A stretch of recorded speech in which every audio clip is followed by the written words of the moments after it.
Donc, suite aux remerciements multiples pour les personnes qui m'ont accueilli, je voulais souligner que la recherche, en particulier en sciences du climat, est une recherche collaborative. Et donc, même si vous ne me voyez que moi aujourd'hui, les travaux que je vais vous présenter sont vraiment le fruit de nombreuses collaborations avec des dizaines et des dizaines de chercheurs, chercheuses, étudiants, étudiantes. Et ce n'est pas possible de mener la recherche à un niveau individuel, en tout cas dans nos domaines, en 2026. Donc on est vraiment une communauté qui s'entraide jour après jour. Et ce sur quoi je voulais vous porter votre attention, c'est, petit sondage rapide, qui a déjà utilisé un chatbot, une IA conversationnelle, ChatGPT, Gemini, Claude. Et donc je pense que vous êtes tous et toutes au courant que l'IA a d'ores et déjà révolutionné les produits technologiques. Donc c'était en 2023, mais maintenant vous pouvez vraiment générer du code, des images, etc. À tel point que vraiment cette intelligence artificielle est utilisée pour des technologies qui sont de plus en plus visibles. Par exemple, à gauche, je vous montre un exemple qui s'appelle de la segmentation sémantique.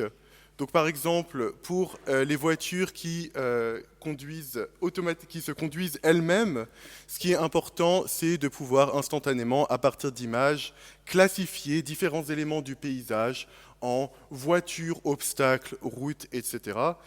Quelque chose pour lequel l'IA excelle, et en particulier des modèles qu'on appelle les réseaux de neurones, qui sont définis par une analogie un peu approximative avec le cerveau, mais à ne pas le confondre avec un cerveau humain. Il y a eu une inspiration un peu des neurones biologiques comme nous avons dans notre cerveau, mais finalement, ça reste tout simplement une fonction mathématique des matrices multipliées qui en fait peuvent être entraînées à partir des données. Et de même que l'IA a révolutionné la reconnaissance d'images, elle a aussi pu révolutionner la manière dont nous traitons le texte. C'est grâce à ça que vous pouvez bavarder avec des IA conversationnelles et qu'elles peuvent presque vous donner l'illusion d'être humains. Et de même, ce sont ces mêmes réseaux de neurones finalement configurés d'une manière légèrement différente qui permettent de traiter le texte.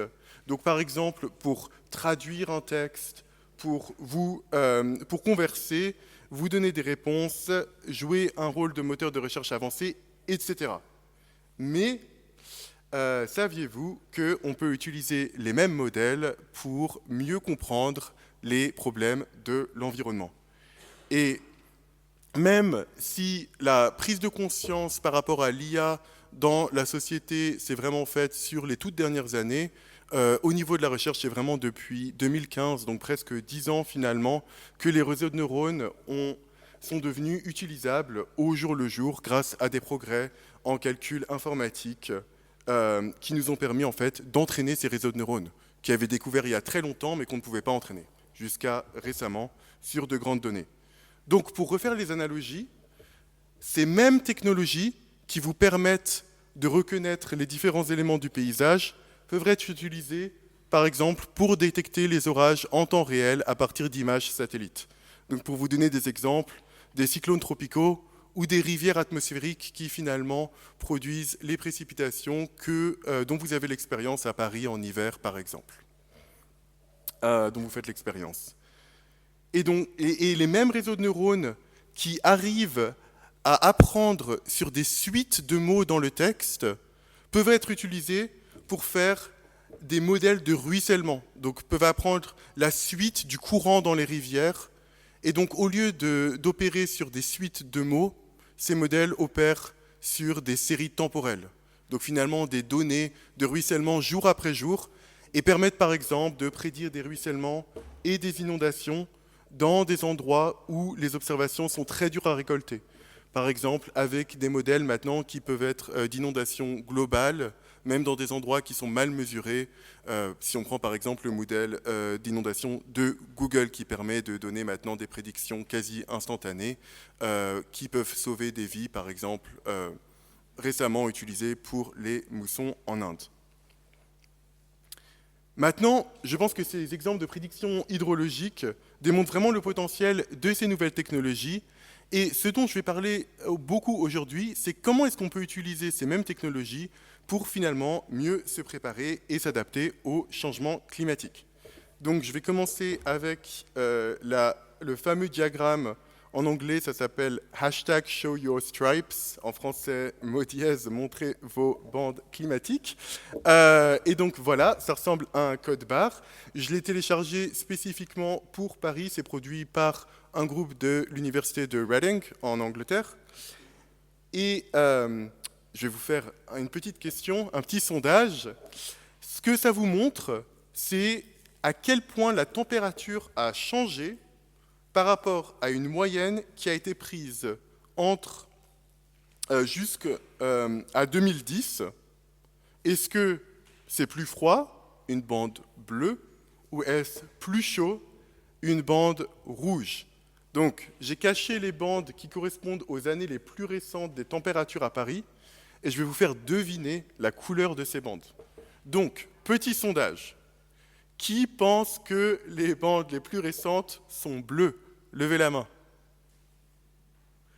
Est-ce que vous pensez que c'est un mix de bleu et rouge, comme ce que vous voyez précédemment? Vous pouvez lever la main. Ou est-ce que vous pensez que c'est principalement rouge si on regarde les températures à Paris des dernières années? Et je pense que beaucoup d'entre vous ont fait l'expérience de températures plus chaudes ces dernières années à Paris, et vous êtes donc conscients et conscientes que notre climat se réchauffe de manière accélérée, de manière encore plus accélérée à Paris que dans le monde, et encore plus dans des endroits comme la Suisse. Pour vous apprendre, donc on a des réchauffements par rapport à la moyenne de 1960 à 2010 qui sont quand même maintenant de plus de 2 degrés Celsius en moyenne, et des petits faits intéressants sur pourquoi le climat se réchauffe plus vite à Paris finalement que sur le monde entier, et par exemple que nous vivons sur Terre et pas sur l'océan, et donc que nous n'avons pas cet océan qui nous permet d'absorber toute cette chaleur résiduelle. Donc finalement, la plupart des humains font l'expérience d'un réchauffement climatique accéléré, à part si vous vivez sur un bateau. Et il y a d'autres phénomènes auxiliaires comme l'augmentation du transport de chaleur des tropiques vers les pôles. Et je pense qu'en Europe, on est particulièrement conscient du changement climatique. Évidemment, il y a des raisons culturelles et politiques, mais il y a une autre raison un tout petit peu plus concrète, c'est qu'en fait, l'Europe, et en particulier l'Europe occidentale, est un des fameux hotspots du changement climatique parce que, en fait, nous faisons l'expérience de beaucoup plus de conséquences de ce changement climatique que d'autres régions du monde. Donc, par exemple, ici, je vous montre des figures cachées dans les appendices du rapport d'évaluation du groupe d'experts intergouvernemental sur l'évolution du climat, le fameux GIEC, peut-être que si vous le connaissez en anglais, c'est le IPCC, qui se réunit en fait tous les 5 à 10 ans pour faire l'état de toutes les sciences climatiques et mieux comprendre finalement comment notre climat va évoluer dans les années qui viennent. Et ici, je vous montre les projections liées aux chaleurs extrêmes. Donc par exemple, quand vous êtes en été et que vous faites l'expérience d'une vague de chaleur, ou dans le monde, on a des vagues de chaleur de plus en plus longues, de plus en plus intenses, et où est-ce qu'on peut... Donc ça, c'est le rouge. Donc vous voyez, la plupart du monde va faire l'expérience de vagues de chaleur plus longues et plus intenses, avec des conséquences sur la santé. Et ensuite, le nombre de points que vous voyez, et vous voyez 3 points sur l'Europe occidentale, donc un degré de confiance très fort. C'est le degré de confiance avec lequel on peut attribuer ce réchauffement climatique avec des causes anthropogéniques, c'est-à-dire des activités humaines, et du fait de principalement nos émissions de gaz à effet de serre, telles que le dioxyde de carbone, le méthane, le monoxyde de diazote, l'Europe occidentale se réchauffe de manière extrêmement accélérée à cause de nos efforts industriels. Du coup, il y a un petit paradoxe, parce que évidemment, on me pose souvent la question en Suisse, bon, l'IA émet, elle aussi est consommatrice d'énergie, mais pour une brève seconde, je vais être techno-optimiste, et on va se poser la question de comment l'IA va nous permettre de lutter contre le changement climatique. Et je pense qu'il y a beaucoup d'arguments à faire. Finalement, l'IA est un outil, c'est un outil qui consomme des ressources, et on peut se poser la question vers quoi est-ce qu'on va mettre ces ressources. Et donc il y a ce fameux mouvement AI for Good qui couvre beaucoup de secteurs, qui est particulièrement intense et financé par les Nations Unies, donc avec des pôles à Genève par exemple, si vous voulez passer. Il y a des groupes comme Climate Change AI qui se posent vraiment la question, on a tous ces outils, comment est-ce qu'on va les utiliser pour faire le bien dans le monde? Et une des applications, c'est lutter contre les effets négatifs du changement climatique.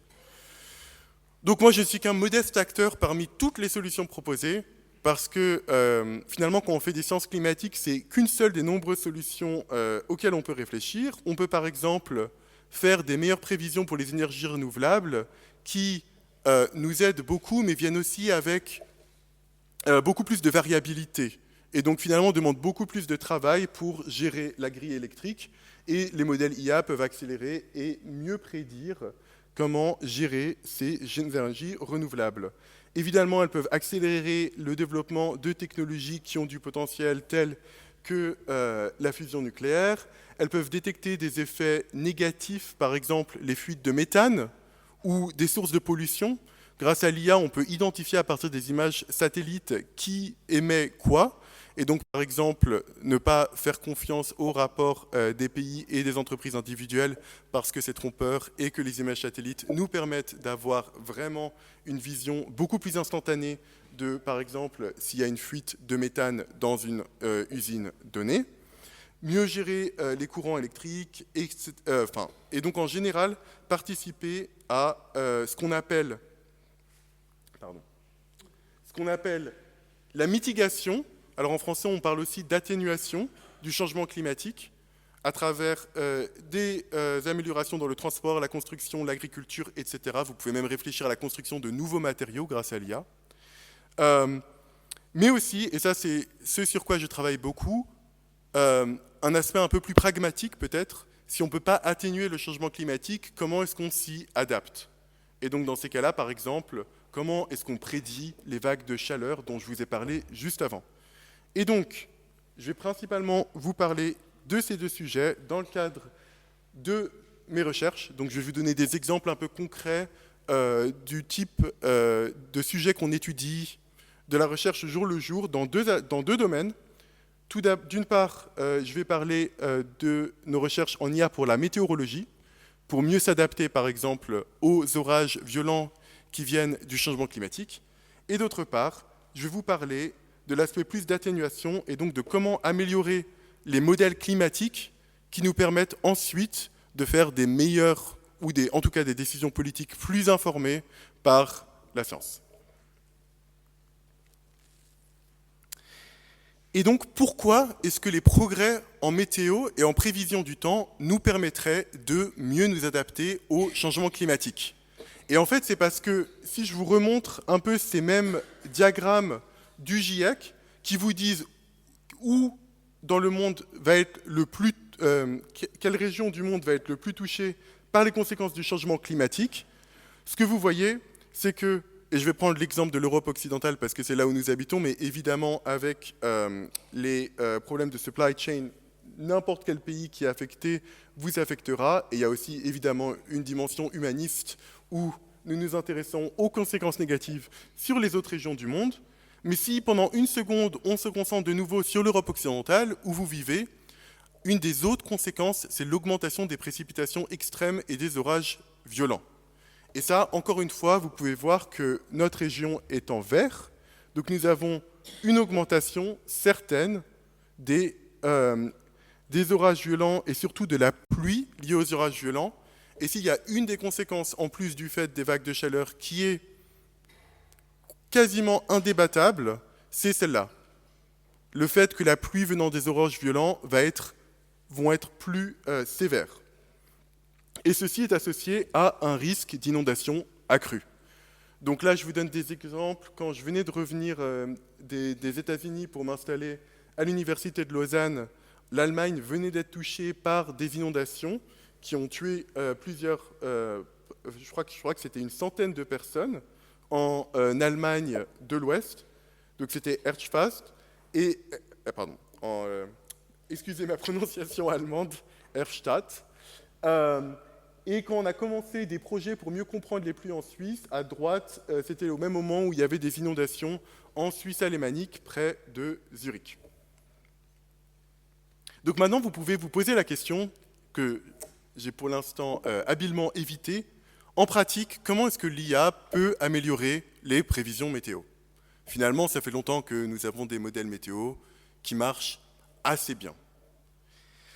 Et en fait, un fait dont parfois les gens ne se rendent pas compte, c'est que quand vous regardez votre modèle sur votre portable, ce qui se passe, c'est une combinaison de modèles physiques plus traditionnels où on intègre dans le temps des équations qui sont connues depuis le 19e siècle, voire avant, et des modèles statistiques. Donc, la prévision météo traditionnelle, quand vous regardez la météo sur votre portable, là je vous montre une vision, un film assez sympa fait par Météo Suisse sur... Il y a des modèles régionaux, donc par exemple en France, vous avez le modèle Arome qui est développé par Météo France, qui va vous faire des prédictions sur une grille qui couvre la France. Mais après, ces modèles sont en fait trop grossiers pour deviner ce qui se passe au niveau, par exemple, si vous habitez dans un petit village qui est caché derrière une colline. Ces modèles sont trop grossiers pour vous donner la prévision exacte du temps. Donc en fait, on a collecté beaucoup d'observations dans le passé, et les modèles statistiques vous permettent ensuite de comprendre exactement quelle est la valeur de la pluie, de la température, etc. dans votre village. Donc finalement, les modèles peuvent déjà aider à... Les modèles statistiques sont de base déjà utilisés au jour le jour pour la prédiction météo, et en fait les modèles IA permettent d'accélérer et d'agréger tous ces modèles statistiques ensemble pour que vous n'en ayez pas des centaines à gérer, mais juste un seul modèle qui vous permet d'aller des prévisions à Rome, par exemple, avec, quand vous regardez votre portable, les prévisions de Météo France, ce qui se passe. Et nous, le type de question qu'on se pose dans notre groupe de recherche, c'est quid d'aller un stade plus loin, et plutôt que juste vous donner une prédiction, par exemple, pour votre ville, d'utiliser l'intelligence artificielle, finalement, pour zoomer sur des régions entières. Donc là, le film que je vous montre, c'est des observations typiques qu'on utilise pour la pluie. Elles sont obtenues en mélangeant des mesures de pluviomètre qui peuvent être disposées de manière assez dense en Europe et des radars qui vont en fait mesurer la réflectivité des ondes électromagnétiques sur les gouttes de pluie. Mais donc, ce que vous pouvez imaginer, c'est qu'en fait, on va combiner toutes ces différentes informations de multiples appareils pour finalement avoir la meilleure approximation de la pluie au-dessus de l'Europe. Et ce que ce film vous montre, en fait, c'est que grâce à des algorithmes IA, les mêmes algorithmes qui génèrent, par exemple, des images de chats et de chiens très très bien ces jours-ci, quand vous parlez à des chatbots, on peut en fait zoomer sur la pluie et aller de la gauche vers la droite. Donc on peut aller d'une pluie assez grossière, pixelisée, à des observations beaucoup plus fines, qui vous permettent en fait d'aller de prévisions météo un peu grossières à la pluie exactement qui va tomber à l'endroit où vous habitez. Mais ce qui est fascinant, c'est qu'en fait, ça ne s'arrête pas là. Bon, puisque je suis météorologue, je me suis dit que j'allais vous montrer les prévisions pour Paris au moins une fois pour éviter d'avoir la question en fin de présentation. Donc voici la météo d'après Météo France pour Paris dans les jours qui viennent. A priori, il fait beau aujourd'hui et demain. Il y a un risque d'averse lundi et ensuite on retournera au clair avant au moins une bonne semaine. Mais depuis 2023, ce qui est intéressant, c'est que l'IA ne se contente pas de zoomer sur des villages ou de zoomer sur des champs entiers de pluie, comme je vous ai montré précédemment. En fait, elle peut désormais prévoir entièrement la météo à l'échelle du globe. Donc, maintenant, elle peut complètement modéliser toute l'évolution de la pluie, de la température, du vent à l'échelle globale. Donc là, ce que je vous montre, et là, on a de la chance en Europe, c'est qu'on a fait des grands investissements dans le secteur public, ce qui fait que même le Centre européen de météo a développé son propre modèle de prévision IA, qui fait la concurrence à Google, Nvidia, etc. Donc voici en fait là, le modèle IA du Centre européen qui vous montre la météo sur l'Europe occidentale dans les jours qui viennent. Et donc vous voyez que en fait, la France évite habilement les orages enfin en tout cas à Paris, mais une grande partie de la France aussi, jusqu'à à peu près dans une semaine et quelques. Mais faites attention, il y a des risques de pluie lundi. Et là où finalement les modèles IA sont vraiment impressionnants, c'est que on a le même type de modèle avec des méthodes traditionnelles physiques, mais ceux-ci tournent sur des milliers, des milliers, des milliers d'ordinateurs. Et une fois entraîné, ce modèle tourne sur un processeur graphique. Donc, d'un point de vue développement durable, c'est assez incroyable.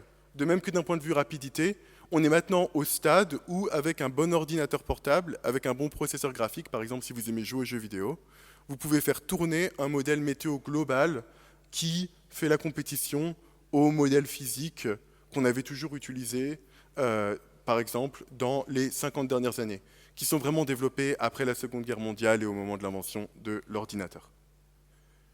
Et c'est ça qui est fascinant, et c'est pour ça que vous entendez beaucoup parler d'entreprises comme Nvidia et AMD, c'est qu'en fait, ces processeurs graphiques qui étaient vraiment utilisés pour les jeux vidéo, finalement, sont excellents pour le calcul matriciel et par conséquent vous permettent de faire des opérations qui vont faire par exemple des prédictions à l'échelle mondiale de manière efficace, tout dans un seul processeur qui fait de nombreuses opérations parallèles. Et donc maintenant, je vais vous amener à un des exemples des recherches qu'on fait dans notre groupe. Par formation, je suis spécialiste en météorologie tropicale, et donc on s'intéresse beaucoup par exemple aux cyclones tropicaux. Et ce qu'on peut faire, c'est qu'on peut utiliser ces mêmes modèles IA pour prédire les cyclones tropicaux, sauf qu'au lieu de les prédire avec des milliers d'ordinateurs, on va les prédire sur juste un processeur graphique. Et en fait, ces prédictions sont tellement légères qu'on peut ensuite les utiliser pour améliorer les prévisions liées aux événements extrêmes. Parce qu'en fait, ce que je vous montre là, c'est une vidéo de ces modèles IA de base. Et ce que vous voyez, c'est que même si ceux-ci sont très impressionnants, c'est assez flou. Ces modèles sont entraînés sur ce qu'on appelle des réanalyses. Donc c'est des grands champs tridimensionnels de notre meilleure compréhension de l'atmosphère pendant les 50 dernières années. Et en fait, ces réanalyses ont des résolutions assez fines de 25 km, mais comprendre l'atmosphère à 25 km n'est pas suffisant pour comprendre les orages violents. Notamment pour comprendre, par exemple, les dégâts liés aux cyclones tropicaux. Ici, je vous montre le type de tutoriel qui explique les échelles d'intensité du vent de surface liées aux cyclones tropicaux et le type de dommages qui y sont associés. Une échelle classique est l'échelle de Saffir-Simpson. Vous pouvez voir en dessous, là on commence à être aux alentours de 50-58 mètres par seconde, donc vous pouvez imaginer, on est presque à 200 km/h déjà. Et donc quand ces vents commencent à dépasser 200-300 km/h, c'est assez difficile pour les bâtiments de résister. Et par conséquent, prédire l'intensité des vents violents de surface liés aux cyclones tropicaux est extrêmement important pour notre adaptation, par exemple au climat, mais même pour mieux comprendre de base comment ces orages se comportent. Ce qui est intéressant à savoir, c'est que ce n'est pas important que d'un point de vue d'infrastructure, il y a aussi de nombreuses vies qui sont perdues. Et les vies ne sont perdues pas que à cause du vent en surface, mais en particulier du fait des inondations qui viennent après les ouragans. Donc là, vous pouvez voir une image de villes de sud-ouest de la Floride au moment où elles ont été touchées par l'ouragan Ian. Cet ouragan, en 2022, a tué 150 personnes en Floride. Ce que vous pouvez voir, c'est que si vous n'évacuez pas, il y a quand même peu de chances de survie une fois que l'onde de tempête est déclenchée par l'ouragan. Mais l'ouragan dont je vais vous parler aujourd'hui, et qui va un peu faire l'objet de démonstrations de nos recherches, va être un peu différent. On va aller une année plus tard, et je vais vous parler de l'ouragan qui s'appelle Otis. Cet ouragan qui est vraiment intéressant parce qu'il arrivait en 2023, au moment même où les modèles IA commençaient à pouvoir mieux prédire la météo. Et donc c'est un excellent cas d'étude de comment ces modèles ont permis de mieux prédire les événements extrêmes. Otis est devenu l'orage le plus intense à ne jamais avoir touché le Mexique en 2023, une fois qu'il est arrivé sur la ville d'Acapulco. Et ce qui l'a rendu particulièrement intéressant, mais aussi extrêmement dur à prédire, c'est qu'il s'est intensifié extrêmement rapidement. Donc ce qui s'est passé, donc nous, en météorologie, on définit l'intensification rapide quand les vents de surface augmentent de plus de 50 km/h en moins de 24 heures. Donc en moins d'un jour, les vents de surface vont gagner environ, on le définit en mètres par seconde, mais ils vont gagner environ 50 km/h en moins d'un jour. Et quand on a de telles intensifications rapides, c'est extrêmement difficile parce que vous avez des orages, des tempêtes tropicales qui viennent, qui semblent inoffensives et qui ensuite s'intensifient de manière rapide, ce qui ne donne pas beaucoup de temps pour se préparer et évacuer. Donc, ce cas est vraiment intéressant parce que si on regarde l'état de l'ouragan, et là on regarde l'ouragan à partir de l'infrarouge sur les satellites le 24 octobre à minuit, les vents maximaux étaient de 45 nœuds, donc environ 100 km/h. Et la prévision officielle donnait que le lendemain, cette tempête augmenterait légèrement jusqu'à 55 nœuds. Donc 55 nœuds, on se prépare légèrement, mais ce n'est pas forcément une tempête complètement inhabituelle. En pratique, un jour plus tard, les vents étaient de 155 nœuds, donc plus de 300 km/h, quand ceux-ci ont frappé la côte du Mexique. Cette intensification rapide, ce qui a été vraiment intéressant, c'est qu'elle n'a pas pu être prédite, que ce soit par les modèles physiques et les modèles IA. En fait, elle a mis tous ces modèles vraiment en difficulté parce qu'elle était liée à, et ça, encore une fois, on peut en partie le lier au changement climatique, des températures d'océan particulièrement chaudes sur la côte sud-ouest du Mexique. Et donc, quand ici, je vous montre les prévisions à l'aide du Weather Lab de Google, si vous regardez le graphe à droite, en noir, c'est les vents qui sont passés. Donc vous voyez ce pic, vous voyez ce triangle en fait, presque, où on a une augmentation très rapide des vents de surface qui s'est produite en moins de 24 heures. Et ensuite, ces deux lignes, jaune et violette, c'est les modèles physiques et les modèles IA. Vous voyez que les deux sont restés à peu près plats, donc ils se sont complètement ratés. Donc c'est exactement ce pourquoi on fait de la recherche. On a des modèles qui existent, mais qui sont insuffisants, et donc on est payé pour réfléchir à comment améliorer ces modèles pour éviter de telles catastrophes qui ont frappé la côte du Mexique et d'autres endroits.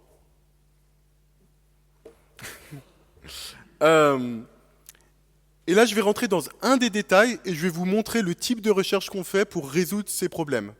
Donc ça, c'était l'idée d'un doctorant de mon groupe qui s'appelle Milton Gomez, qui du coup vient du Nicaragua et qui a toujours aussi été intéressé par les ouragans qui ont du coup frappé son pays à maintes fois. Et ce qu'il a développé pendant sa thèse était une stratégie basée à partir des modèles IA, mais en rajoutant quelque chose. Donc ce qu'il fait, c'est qu'à partir de conditions initiales, de modèles météo, par exemple ici, je vais prendre ceux liés à l'ouragan Otis, il fait sa prévision à l'échelle globale, donc du monde entier, avec un modèle IA, mais ensuite ce qu'il va faire, et c'est la seule diapo un peu technique, et après je peux vous expliquer un peu dans de plus grandes lignes, ce qu'il va faire, c'est qu'il va zoomer, il va prendre une région centrée autour de là où est la tempête tropicale, et ensuite il va développer des algorithmes qu'on appelle de post-traitement, qui sont entraînés sur les observations de cyclones tropicaux seulement, et qui vont permettre, à partir de ces modèles IA à l'échelle globale, en fait, encore une fois, de mieux comprendre les vents et les caractéristiques spécifiquement associées aux cyclones tropicaux. Donc on peut le faire en minimisant les erreurs du passé par rapport aux cyclones tropicaux observés, et on peut aussi le faire de manière probabiliste. Donc vous avez peut-être entendu parler de ces fameuses IA génératives. En fait, ces IA génératives marchent bien parce que dans beaucoup de cas, ce qu'on essaie de prédire, ce n'est pas juste un nombre, mais une distribution. Donc on va prédire la distribution des vents possibles de surface d'ouragan en minimisant ce qu'on appelle des scores probabilistes qui ont été développés par beaucoup de chercheurs dans les années 2000 et un peu avant, par exemple en Allemagne. Et donc c'est des scores qui vont nous permettre d'entraîner des modèles qui n'ont pas le droit de tricher. Donc les modèles n'ont pas le droit de flouter la distribution des cyclones tropicaux. Ces modèles sont obligés de prédire la distribution qui ne triche pas la plus réaliste possible. Et en mettant tout cela ensemble, et ce qui est vraiment fascinant, et ça c'est une des avancées de l'IA, c'est que tout ça tient sur un processeur graphique. Donc ce n'est pas des recherches qui demandent énormément de ressources informatiques, c'est des recherches qui peuvent tenir sur des ordinateurs qui ne sont pas très grands. Et donc quand on pense à la démocratisation, par exemple, dans les pays qui ont le plus besoin de meilleures prévisions de cyclones tropicaux, on pense par exemple à tous les pays d'Afrique du Sud-Ouest, ou du nord de l'Inde, ou de l'Indonésie, où là les cyclones tropicaux font encore des centaines de morts dès qu'il y a des cyclones qui passent dans ces régions-là. On parle beaucoup de la Floride parce qu'il y a énormément de biens financiers à protéger, mais si on pense aux personnes humaines à protéger, c'est vraiment les régions où il faut qu'on se concentre le plus.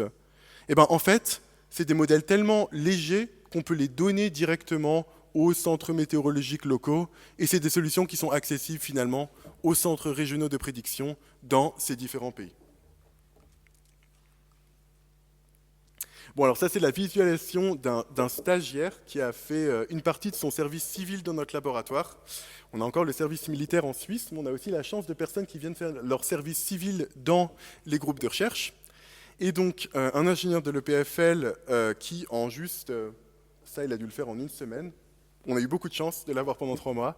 Il a réussi à mettre tous les modèles ensemble.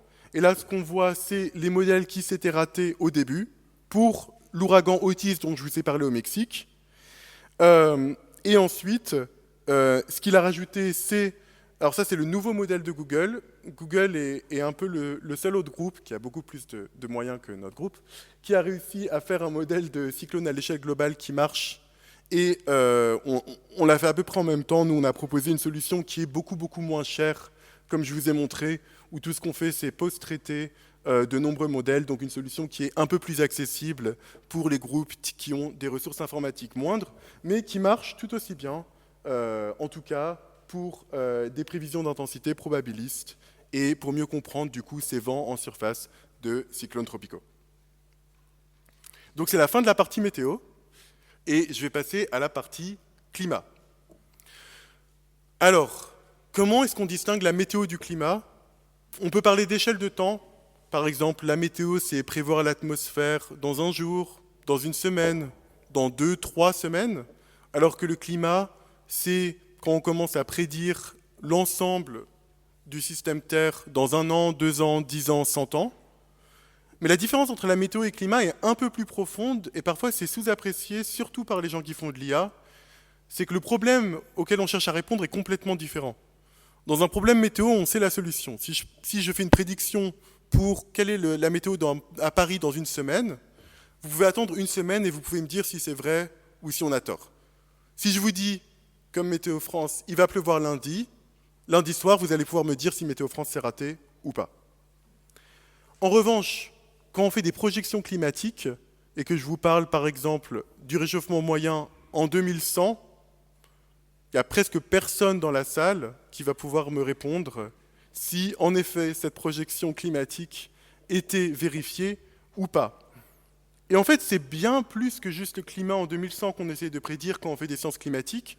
En fait, on va imaginer tous les mondes possibles selon les gaz à effet de serre, les aérosols qu'on va émettre en tant que société humaine, de comment est-ce qu'on va utiliser nos terres agricoles, par exemple. Et donc, on ne cherche pas une réponse à un seul scénario possible. En fait, on essaye d'imaginer un nombre infini de mondes, mais un nombre infini de mondes réalistes qui nous permettent ensuite de prendre des décisions politiques plus informées.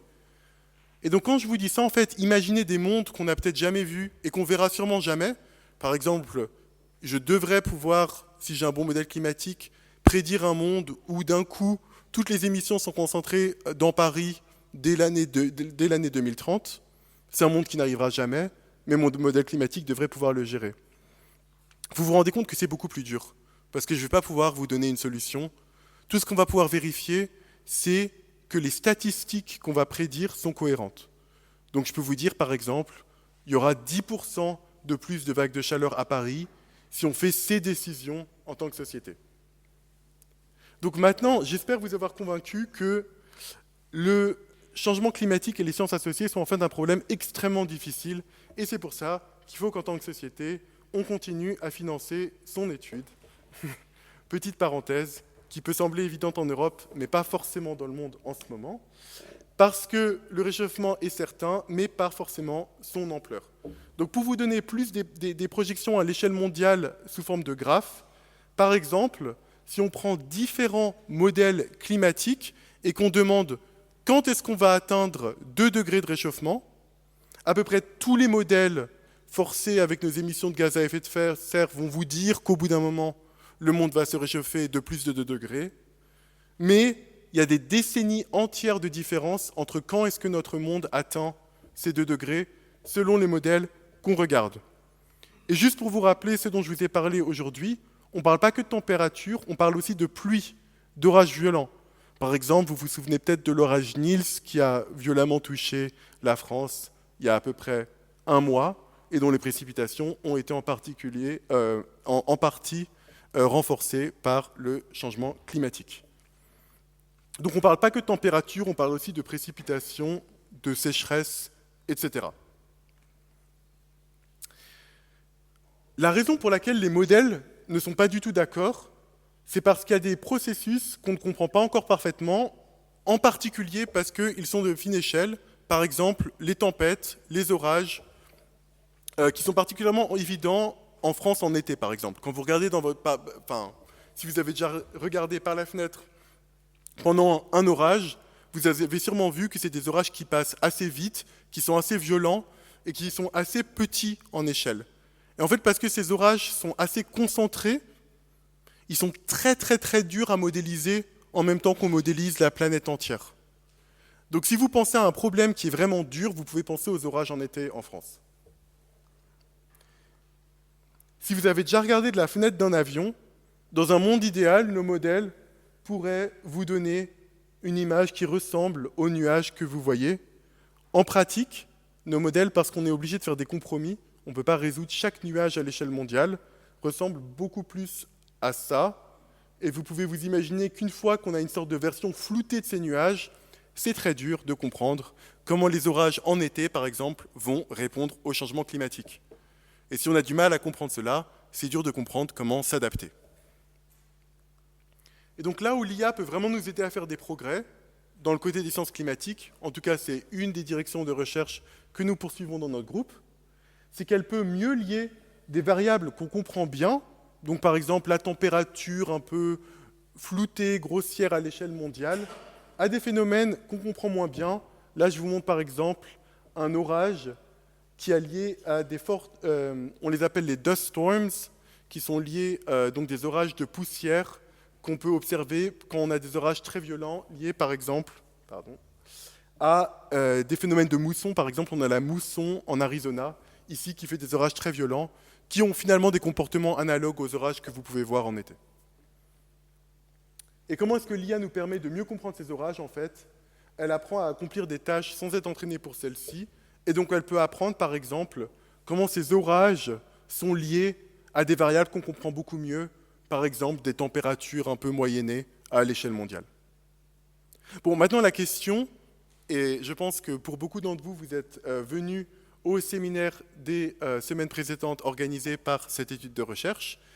Vous savez que l'IA a besoin de données pour s'entraîner, dans la plupart des cas, et donc ce que vous pouvez demander, c'est, OK, comment est-ce qu'on entraîne ça, avec quelles données?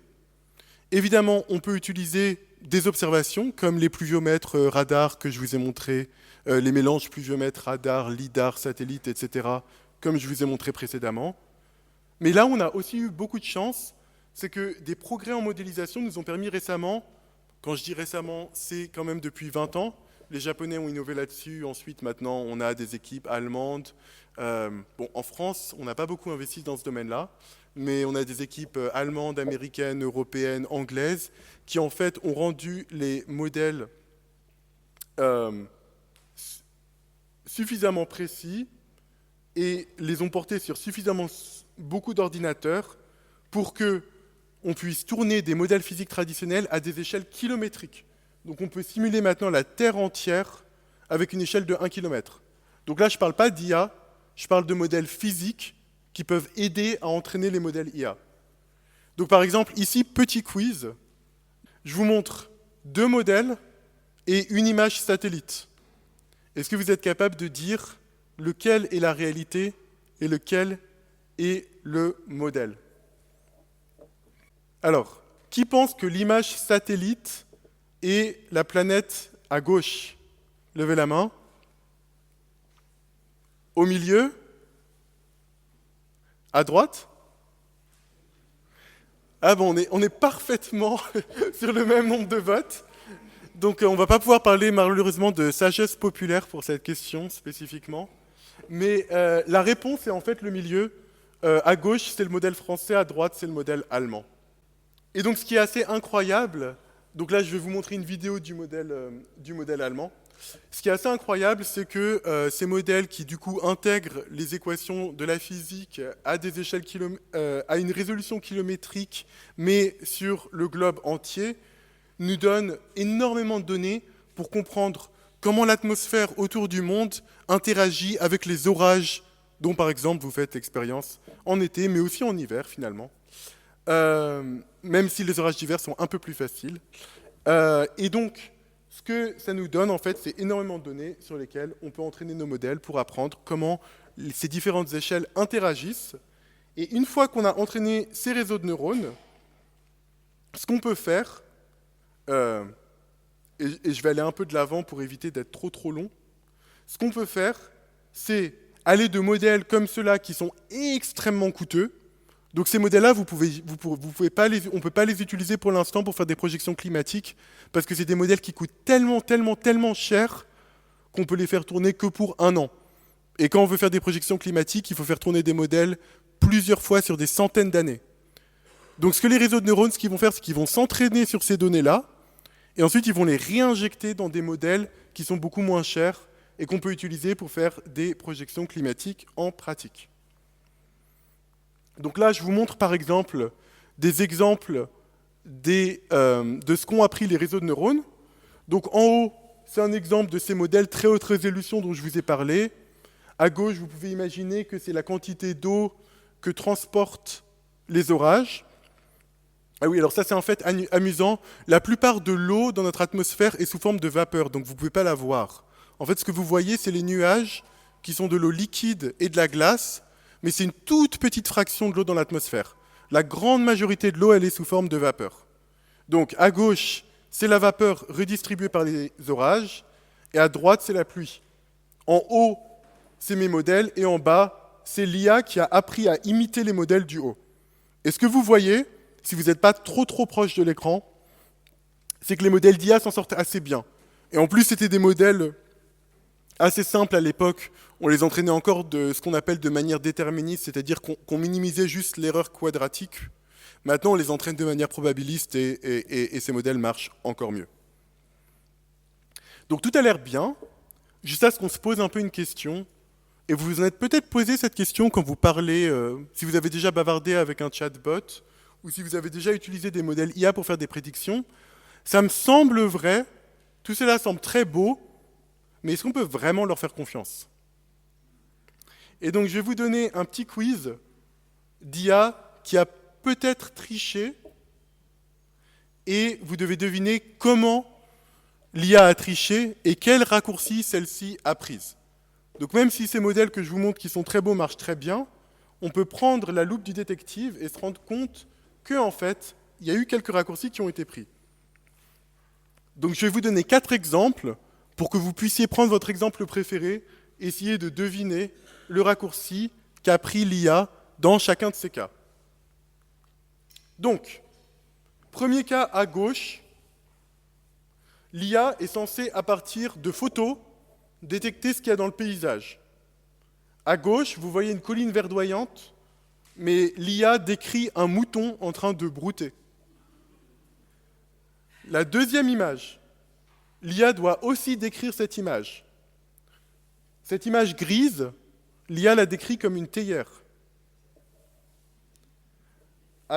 Au milieu, à droite, l'IA doit, à partir de radio, détecter des maladies, mais par exemple, imaginons que cette IA a été entraînée dans le centre hospitalier universitaire vaudois à Lausanne, je vous donne juste un exemple. Elle est transférée dans un autre hôpital et maintenant, elle n'est plus capable de rien prédire. Même dans des cas très évidents comme celui-ci, qui apparemment, si on le présente à des médecins, devrait être assez alarmant. Tout à droite, l'IA doit répondre à une question à partir du texte, mais si vous rajoutez des mots à la fin de votre texte, l'IA vous dit n'importe quoi.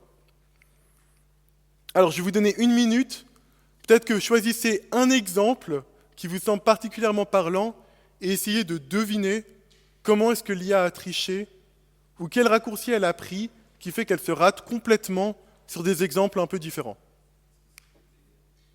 En effet, c'est un algorithme en fait, qui a appris à reconnaître des objets, mais en utilisant des motifs très subtils dans les images, qui ne sont pas du tout la manière dont un humain reconnaîtrait une théière, qui fait qu'en fait, tant qu'on retrace ces motifs que l'IA utilise, on peut complètement la piéger en lui faisant apparaître des objets là où en réalité il n'y en a pas. En effet, pour l'exemple des moutons, toutes les images de moutons sur lesquelles a été entraînée l'IA avaient aussi des collines vertes, et donc elle a appris à associer collines vertes à moutons. Pour l'exemple de la radio, en fait, l'IA a triché en apprenant à partir des annotations sur les scans, et donc quand elle a été présentée avec des nouvelles images d'un autre hôpital où il n'y avait pas d'annotation, où les annotations étaient à d'autres endroits, elle a raté. Parce que c'est beaucoup plus facile de lire les annotations pour prédire finalement la maladie que de vraiment regarder la radio. Et enfin, pour la droite, c'est un problème qui a été résolu pour les chatbots, vous vous en êtes sûrement rendu compte, mais c'était un problème assez récurrent des réseaux de neurones récurrents. En reconnaissance de texte, en fait, ces modèles se concentraient énormément sur la dernière phrase. Parce que ces modèles avaient appris que la dernière phrase vous aidait vraiment à répondre et à compléter la phrase.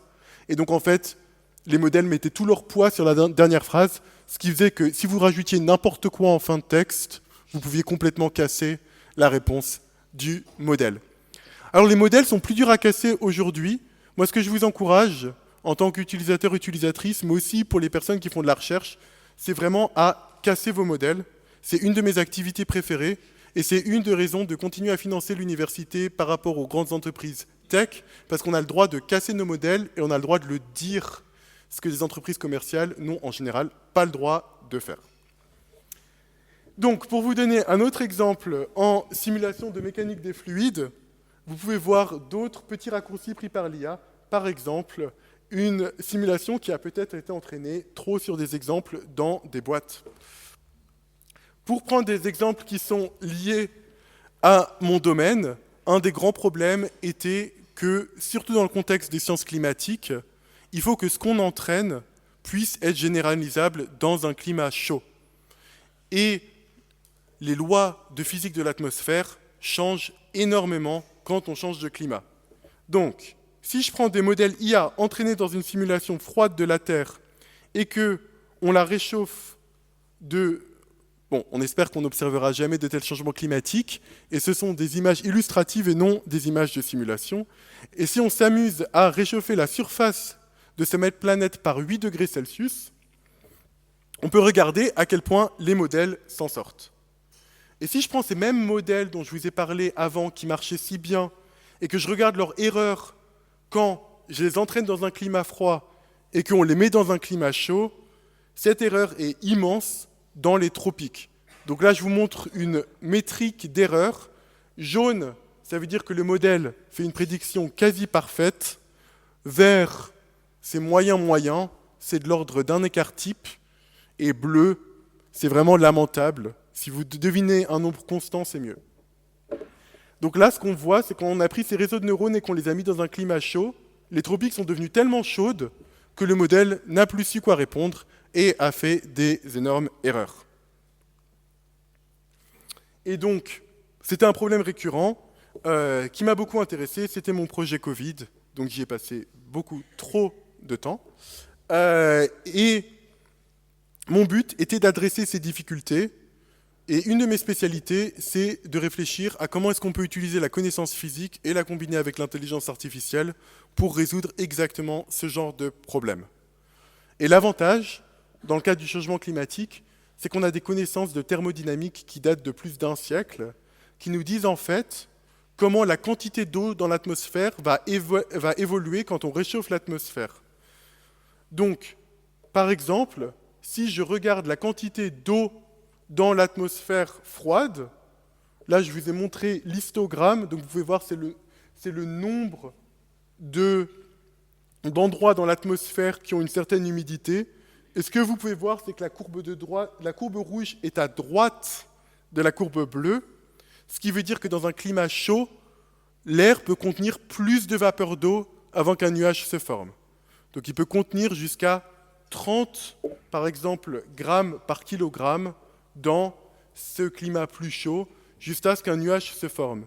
Et en fait, on comprend ça depuis longtemps, grâce à la loi de Clausius-Clapeyron, qui vous dit, si on l'applique à l'atmosphère et au changement de phase de la vapeur d'eau à l'eau liquide, que la quantité de vapeur d'eau par unité de masse que l'atmosphère peut contenir augmente de manière approximativement exponentielle avec la température.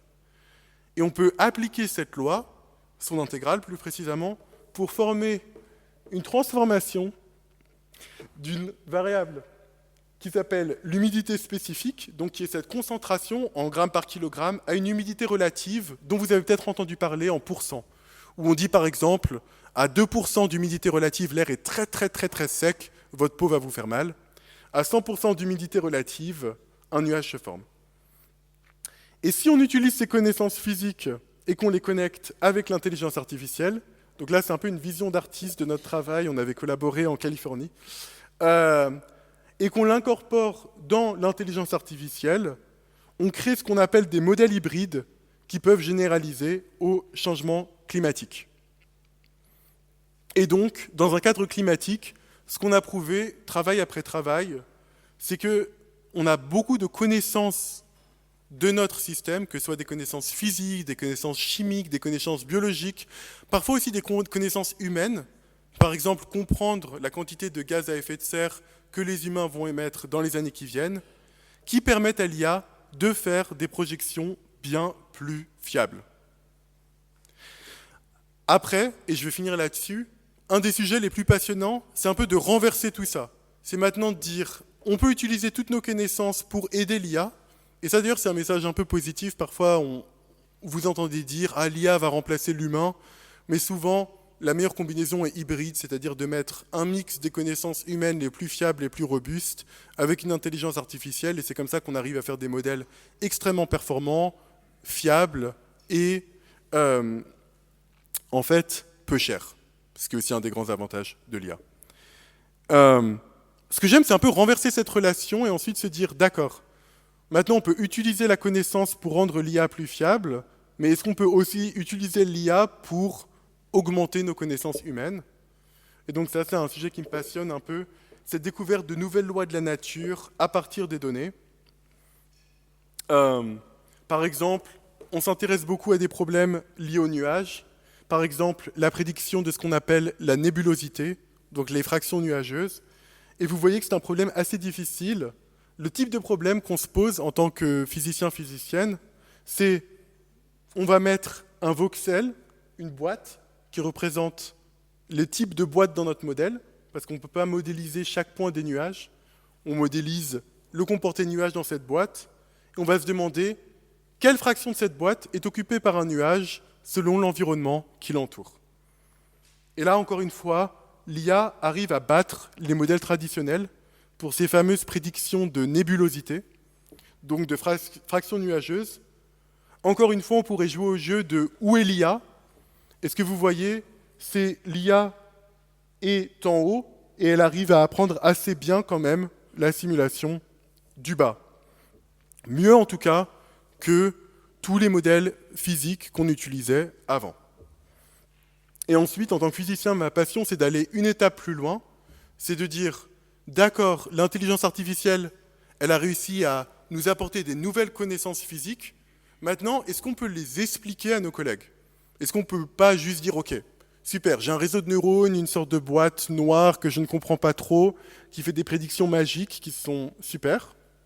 Maintenant, est-ce qu'on peut aller vers un retour à l'humain et dire maintenant, est-ce que je peux prendre cette boîte noire magique et l'ouvrir pour en fait comprendre qu'est-ce que l'IA a appris qu'on ne connaissait pas avant? Et donc, par exemple, si vous aimez les maths, c'est ce qu'on appelle la découverte d'équations à partir de données. Et ce qu'on peut faire, c'est qu'on peut utiliser des algorithmes qui sont aussi des algorithmes d'IA, mais plus inspirés par exemple des algorithmes d'évolution, pour ensuite extraire des nouvelles lois physiques à partir de ces réseaux de neurones qui comprennent si bien les nuages. Je ne vais pas rentrer dans les détails, je vais juste vous montrer un exemple d'équation qu'on a découvert pour décrire les nuages sur la planète Terre. On a un premier terme.